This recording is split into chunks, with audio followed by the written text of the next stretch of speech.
Voilà, et avec nous pour en parler sur ce plateau, Antoine Détourné, bonsoir. Bonsoir. Merci d'être avec nous, vous êtes le président du mouvement des jeunes socialistes. Et puis Benoît Apparu, bonsoir. Bonsoir. Merci d'être avec nous, vous êtes député UMP de la Marne. C'est quoi cette idée de faire payer les gens qui ont de faibles revenus, tout à coup, de leur faire payer la redevance télé? C'est totalement impopulaire.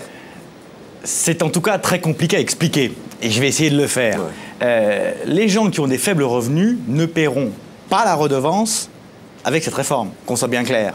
On nous explique qu'il y a 700 000 à 800 000 personnes qui vont la payer. 800 000 personnes, ça ne veut pas dire forcément qu'ils soient pauvres, ces 800 000. Et pourquoi ils ne la payaient pas jusque-là? C'est très compliqué, mais je vais essayer de faire très vite. Ouais.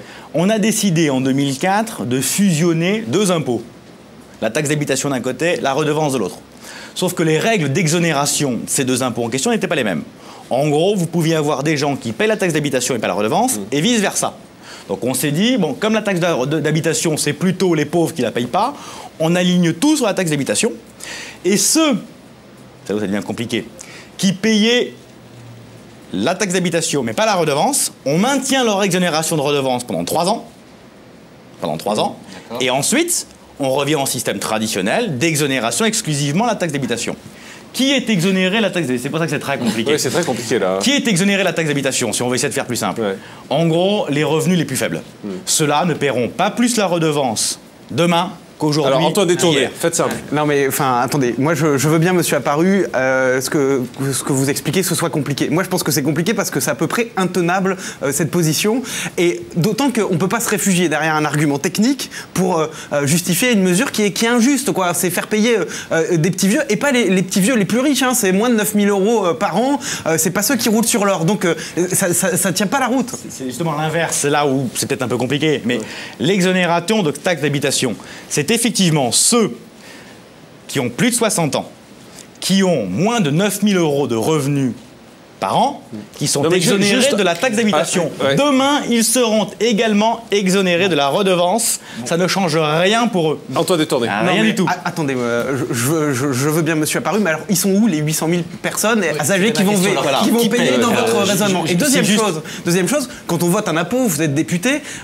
c'est qu'on a une ressource derrière, qu'on lui affecte quelque chose. Le budget de France Télévisions, si je ne me trompe pas, ça doit être 3 milliards d'euros, la redevance 2 milliards d'euros. On va gagner 40 millions d'euros sur des petits vieux pour payer, c'est une goutte d'eau dans la mer.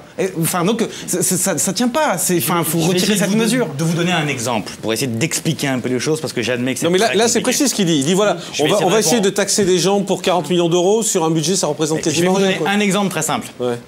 Vous avez des gens qui étaient exonérés de la redevance. Pourquoi? Parce qu'ils n'avaient pas d'impôt sur le revenu. Ils ne payaient pas d'impôt sur le revenu. Mais ils avaient des revenus élevés. Pourquoi? Parce qu'ils avaient des revenus financiers, par exemple. Et vous pouviez avoir quelqu'un qui ne payait pas la redevance alors qu'il était soumis à l'ISF. Donc 780 000 personnes, ça ne veut pas dire que ce sont forcément des gens pauvres. Les pauvres, entre guillemets, pardonnez-moi d'utiliser cette expression qui n'est pas belle, mais les gens les plus fragiles sont aujourd'hui exonérés de taxes d'habitation. Les gens qui sont au RMI, les gens qui ont moins de 9 000 €, etc., sont exonérés de taxes d'habitation. Et parce qu'ils sont exonérés de taxes d'habitation, ils ne payent pas non plus la redevance. Les 800 000 personnes, c'était une autre catégorie de public qui ne sont pas les plus exclus d'entre nous. D'accord, mais comment on fait pour pas payer de taxes d'habitation, donc plutôt être modeste, et en même temps avoir un certain patrimoine? Enfin, je comprends pas. Enfin voilà, ces 800 000 personnes, elles existent. Et très concrètement, enfin 116 €. Enfin, en plus la taxe d'habitation, moi j'ai pas encore payé la mienne parce que je suis à la bourre. Mais non, mais c'est pas bien, je sais. Néanmoins, c'est parce que j'ai quelques difficultés financières. Qui sera un peu plus que les 116 €. Laissez-moi finir, monsieur Apparu, s'il vous plaît. C'est l'année prochaine, au moment de payer sa taxe d'habitation pour ces petits vieux, eh ben, ils vont se retrouver à devoir payer 116 € de plus au moment où ils doivent payer les cadeaux pour leurs petits-enfants. Et ça, c'est pas tenable. Ils peuvent pas dire, bah, écoute, cette année, t'as un moins beau cadeau parce que je dois payer la redevance TV. Surtout que, enfin, si c'est une connerie, il faut le dire. Si c'est une connerie fiscale, il faut le dire. Et puis c'est tout. Là encore. Est-ce que c'est une connerie fiscale? Non. Le problème, c'est la justice fiscale. C'est injuste, mais c'est pas une connerie. Ce que nous est en train de nous dire notre ami, c'est que en gros, pour lui, à partir du moment où il y a un impôt qui arrive au mois de novembre, c'est pas bien parce que les petits vieux vont le payer. Si les petits vieux en question ont un revenu élevé, En quoi ça pose un problème qui paye 105 € de plus? Mais ce que vous êtes en train de nous expliquer quand même, juste Benoît Paru, vous êtes en train de nous expliquer quand même qu'il y avait des gens qui jusque-là avaient un revenu élevé et ne payaient pas la redevance télé. Bien sûr. Ça existait. C'est possible. Et c'est à ces gens-là que vous vous attaquez. C'est pas ce que vous êtes en train de dire. C'est qu'avec une exonération, on a maintenu cette exonération pendant 3 ans et que cette exonération qui a été Mais pourquoi est-ce qu'ils étaient exonérés alors s'ils ont de l'argent? Parce que vous aviez les exonérations de redevances télé. Avant 2004, étaient essentiellement sur des conditions d'âge ou de situation de handicap. Donc même si on était riche, mais qu'on avait plus de 65 ans, on ne payait pas. Tout à fait ça. D'accord. Bon. Quand on a fusionné les deux, plus de 65 ans, on va payer. C'est ça. Grosso modo, on peut le résumer comme ça. Donc donc les socialistes n'ont rien compris. Je pense que malheureusement... À l'Assemblée nationale cet après-midi, ils ont hurlé en pensant qu'on en a taxé les pauvres, alors que pas du tout, vous avez taxé les riches. Alors, absolument pas. Non, mais on taxe les classes moyennes et les riches. D'accord. Attendez, vous n'avez rien compris. Ils sont exonérés de taxes d'habitation. Attendez, je veux dire ça, attendez. S'il y a l'exonération, pourquoi elle a été maintenue pendant 3 ans alors sur des personnels, sur des personnes modestes? Pourquoi pendant 3 ans ça a été maintenu et là ça passe tout doucement pendant les grèves, on fait passer ça tout doucement. Et puis par ailleurs, augmenter cet impôt-là, la redevance télé, au moment où le président de la République voit son salaire augmenter, où il y a 15 milliards d'euros qui sont donnés par le paquet fiscal aux plus riches, c'est indécent. Benoît Paru, c'est indécent? Non. Deux choses par rapport encore à quelques petites erreurs qui sont glissées dans les propos du président des jeunes socialistes. Nouvellement élu, et on peut le féliciter d'ailleurs pour ça. Et on rappelle que vous êtes député UMP, pour bien comprendre. Les jeunes, je crois qu'il avait compris. Non, mais c'est pour les téléspectateurs. Non, simplement une petite chose. C'est pas une décision qu'on a prise maintenant.